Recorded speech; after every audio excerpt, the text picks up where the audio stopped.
जोहार गे सनाम को और इंगे सितरानी हसदा इኛ ऑफिशियल चैनल रे सनाम को गे सागुन दाराम और तेहन मिटांग जाव लेका गे मिटांग दो सेरे उपति सेटर कना और नवा सेरेन दना ए गा गाबन कदा मान प्रदीप कुमार मुर्मू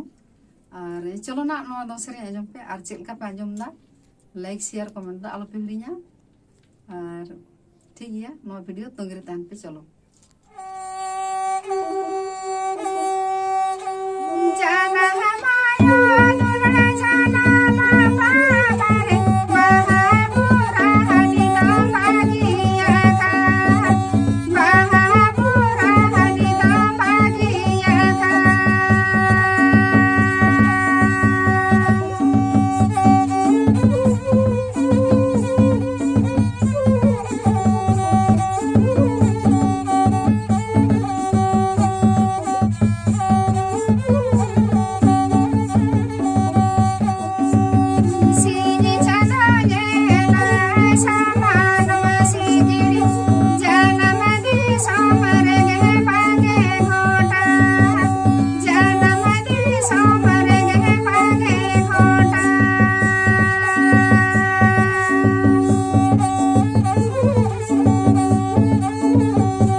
जोहार।